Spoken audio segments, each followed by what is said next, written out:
Voyles, the one and only Kathy Voyles, Campaign Lodge.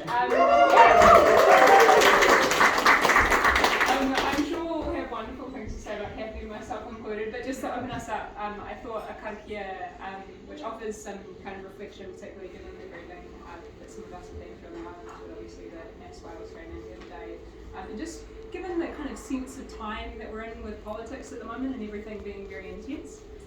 So, haki roto, haki waho, kia tau te mauri, o ki kōkiri nei, ina piki me nā heke, ko te rangi Māori e, taku I rapu nei, tihei mauri ora.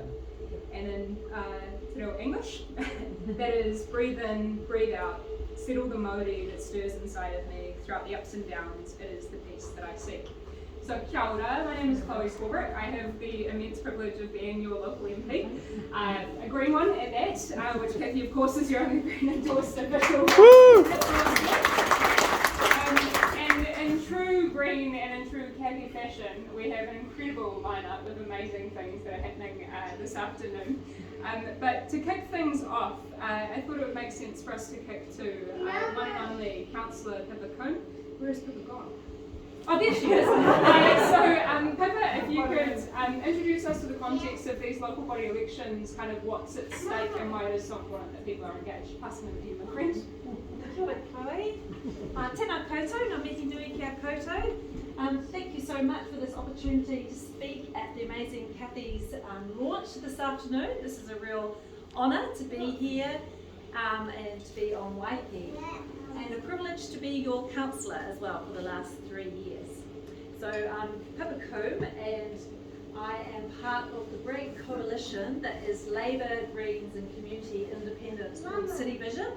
And it was formed City Vision 24 years ago, more for the mainland because we had to organise, the left were very disorganised and fragmented back then. 25 years ago.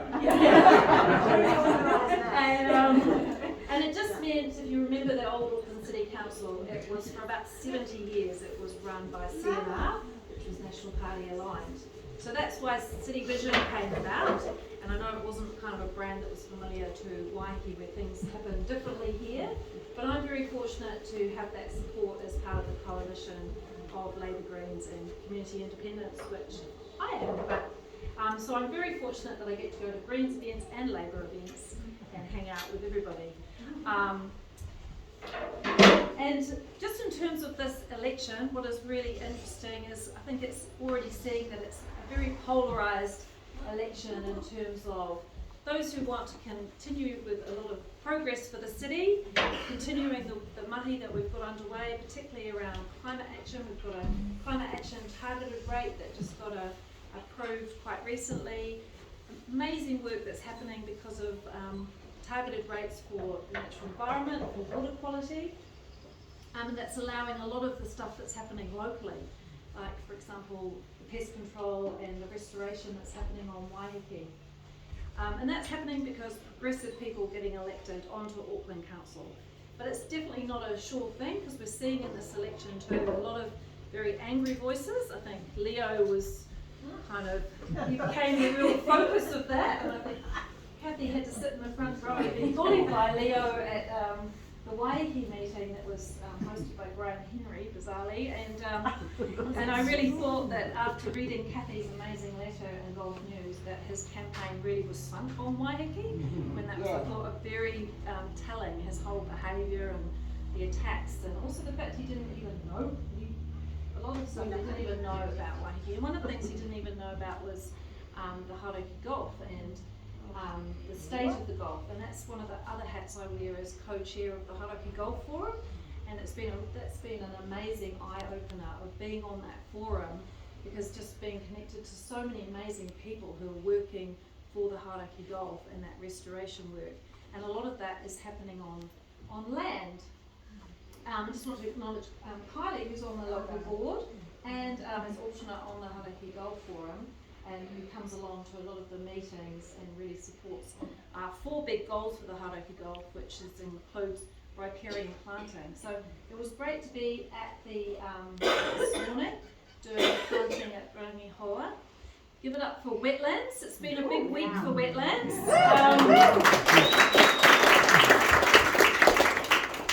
It was here on Thursday that there was the launch, and I see that the book is here. That was just fabulous to hear. I mean, I'm just learning so much about wetlands, and to hear Karen's talk and everything that's happening through the Waiheke Resources Centre. And also just all how that ties in the ecosystem of the wetlands and the connection to the sea, and what's happening in the Hauraki Gulf, and just how important all of that work is. And I know there was the movie night last night. Alice, I think you made all that happen, and other people, and just fabulous, all that work that's happening through the community. And just in terms of Kathy's cooking up community, and thinking about the importance of your local board and who's on your local board. At that event on Thursday night, and I know many of you were here, we were all kind of saying, only on Waiheke would you have this, like a book launch with this high conscious food, there was wine that had been donated, there was a band that played, that were the planters that came about because they were doing the restoration work, and they've been part of that, the team that are doing all of that work. And it was just this very eclectic mix. Huge numbers of the community came along, and we're in this amazing centre. And this centre only came about because of a decision of a local board. I think it was, I mean, it's before my time, I have to make it 7 years ago, that decided that the lease would be actually given to community. And it could have gone very differently. You know, there's all these struggles that happen all the time over community facilities. Who should have control of them? Should they be community? Should they be top-down council? But actually, I think this is really emblematic of what's possible when you have a really strong local board and you have really good people in the community. You bring it all together. So I just feel we're just so fortunate that we have this centre and the people that run it, and that Kathy is just, she is part of the empire here. Empress. We need an empress on the local board. We've got to create that position for you.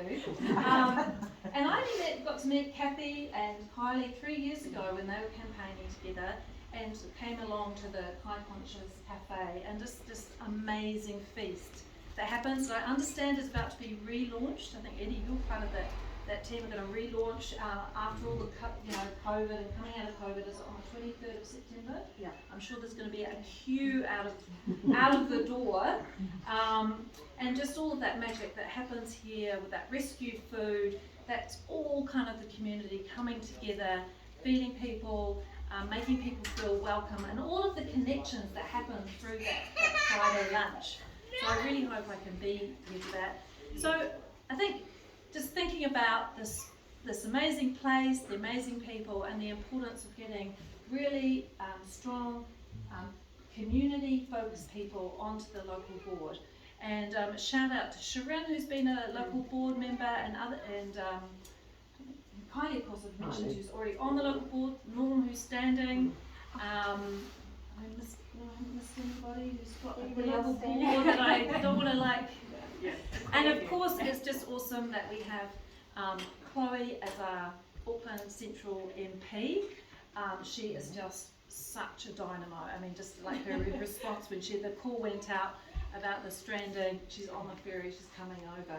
And I just thought that was another example of just the power of community, of everybody coming in, contributing, and making sure that was quite an incredible outcome to save. I think so many of the pod were saved because of community.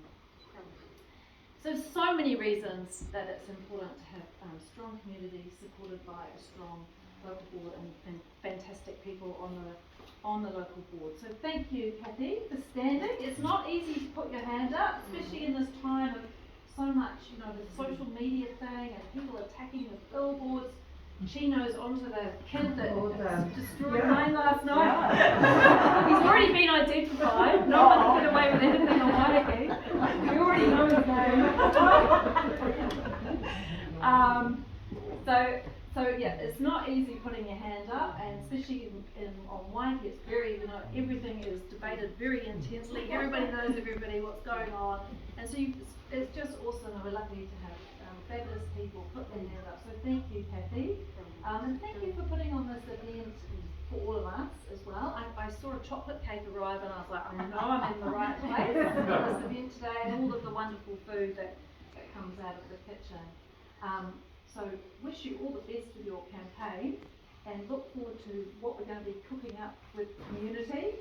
And I'm happy, if there's any kind of questions that come up later, if we've got time for networking or time, I'm very happy to always be contacted if there's anything about council we want to have a chat about. Always happy to be contacted and available for that. So, nō reira, tēnā koutou, tēnā tātou katoa.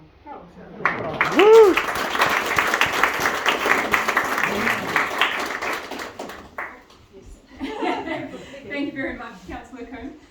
So I have just found out that there are 12 people standing for the 5 seats on this local board.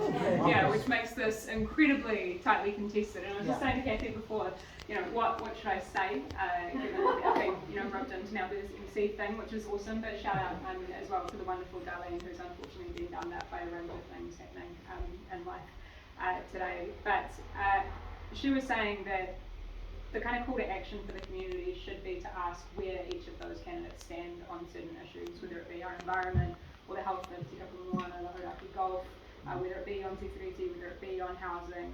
The thing that always frustrates me in Parliament is when allegations of ideology end up flying all over the place. The thing is, I'm sorry to break the spell, but all politicians are ideological.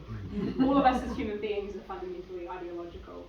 The issue, I think, is whether we're explicit and upfront about what our ideologies and what our values are. Those are the things that we go out on the hustings and that we talk about, but also when it really comes down to it, what we're going to stand for and what we're going to prioritise.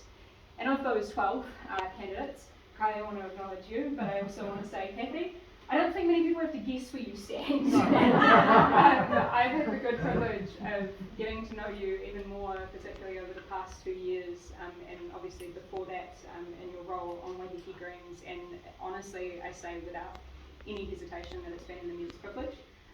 You are one of the kindest and most empathetic people I know, and also someone who feeds me regularly. And I really deeply value that. I really deeply value that whenever I have any sense of concern or question about anything that's going on the island, such as was the case on Friday morning when we heard about the dolphins, you were my first port of call, and you could tell me who to connect with and how to navigate that. It's the same when it comes to community housing, it's the same when it comes to what's happening at Pūtiki, it's the same for every given issue everywhere.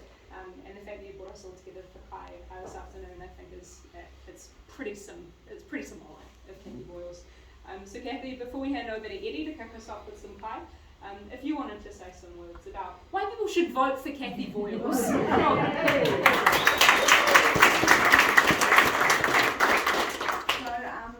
koutou everyone. I'm so touched that you have come along this afternoon and given up your afternoon, because I know a lot of you, and I can know a lot of you are activists and busy within the community elsewhere. So it's fantastic you've come today, and thank you, Chlöe, for being our MC when Darlene had to cancel, unfortunately.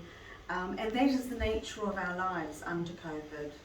And even in this past, 3-4 days, what a crazy world Waiheke has been.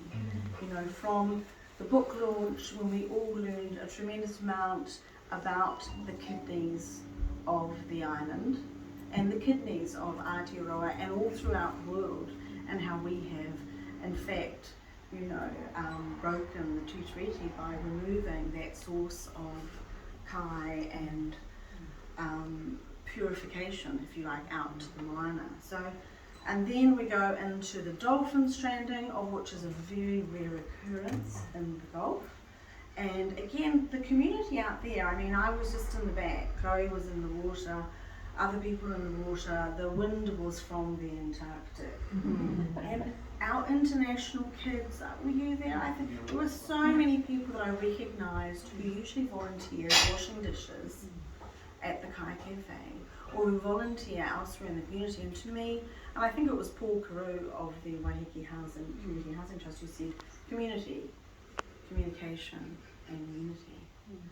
so important, and we have this here and we must build on it because we can be an example for the rest of the country, and we already are in many ways.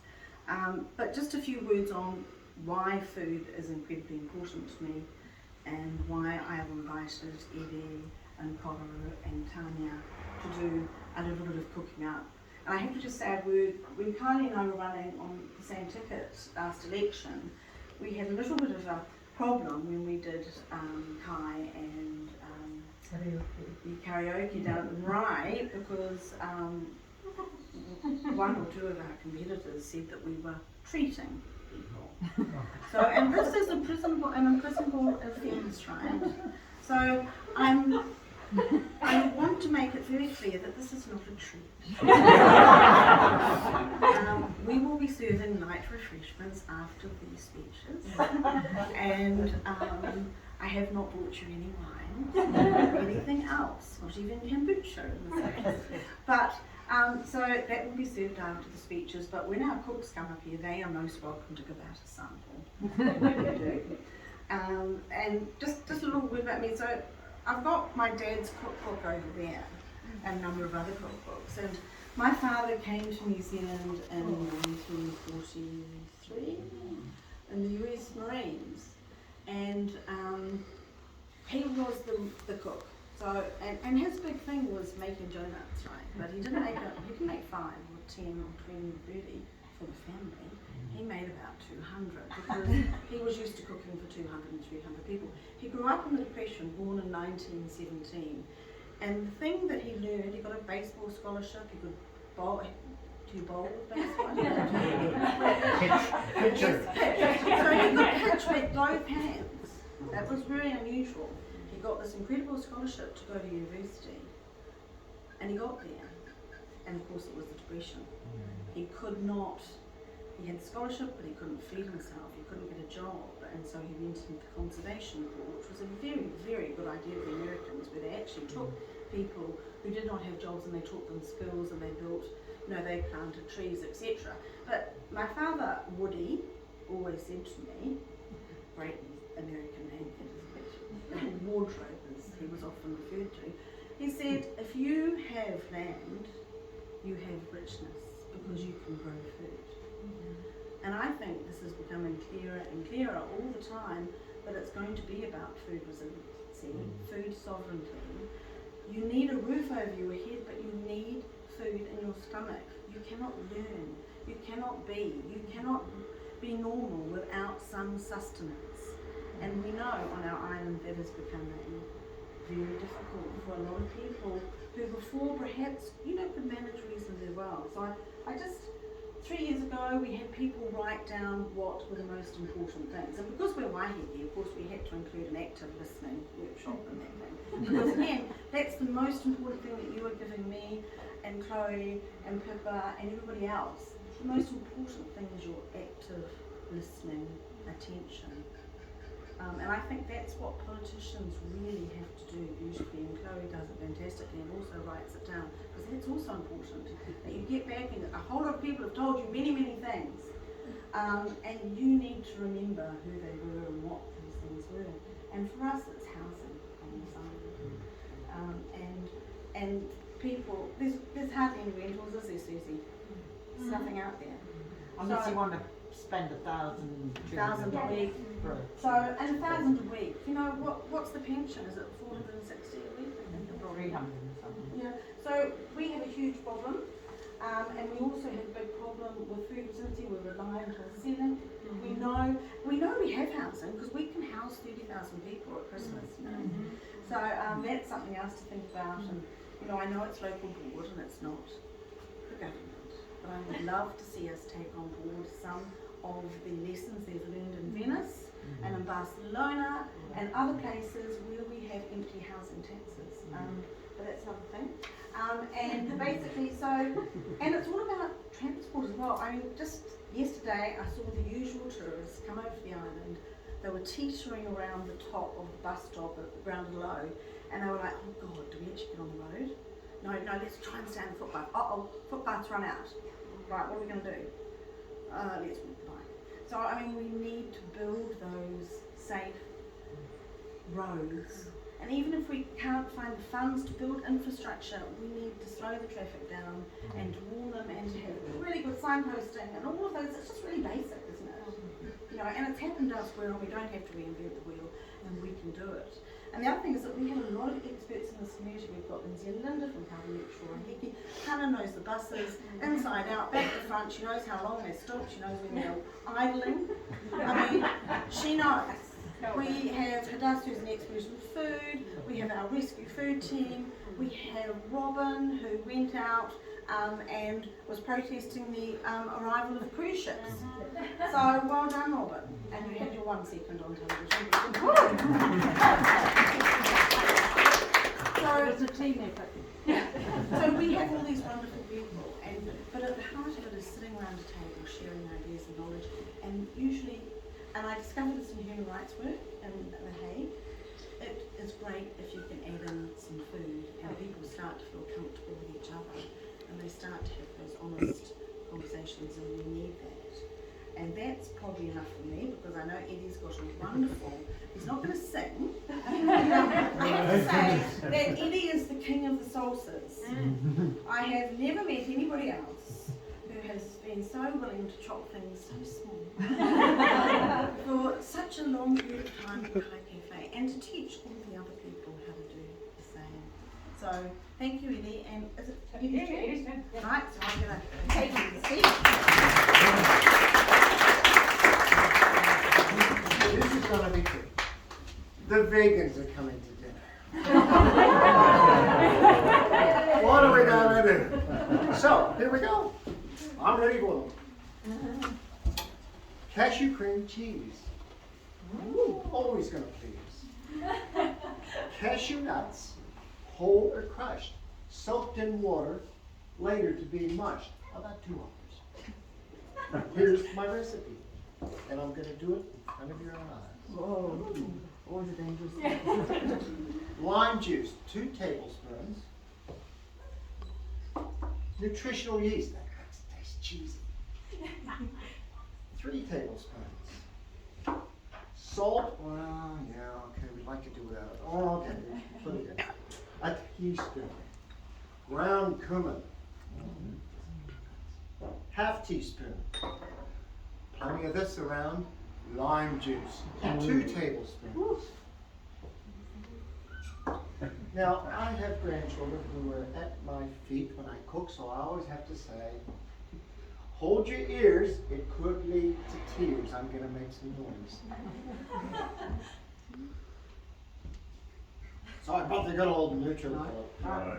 That's not right. Is it the wrong bottom? Oh, it's good. I'm just nervous.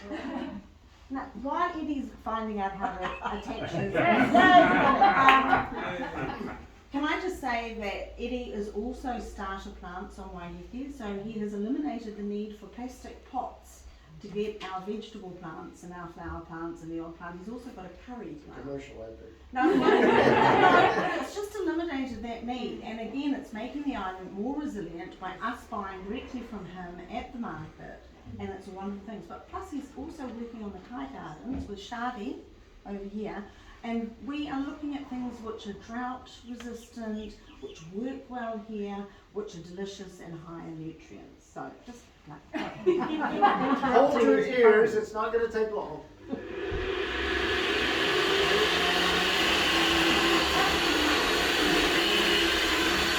Okay, so if you didn't soak it long enough, it's going to be a little lumpy. But it's just a beautiful cream cheese now. So, have it plain, it is, or add some flavor. Here's a few things to savor. Chipotle is smoky and hot. Red pepper and paprika is not.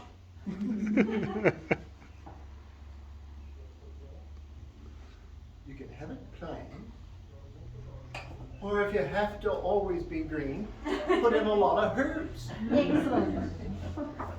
And then spread it on crackers, veggies, and we've got crackers on their way up just now. So you'll be able to try it. It's not a treat, it's a sampling, and I want your honest opinion, whether you like it or not. It's a poll. So, Run a school poll up. I hope you've enjoyed my rhyme. Let's finish with a sprig of thyme.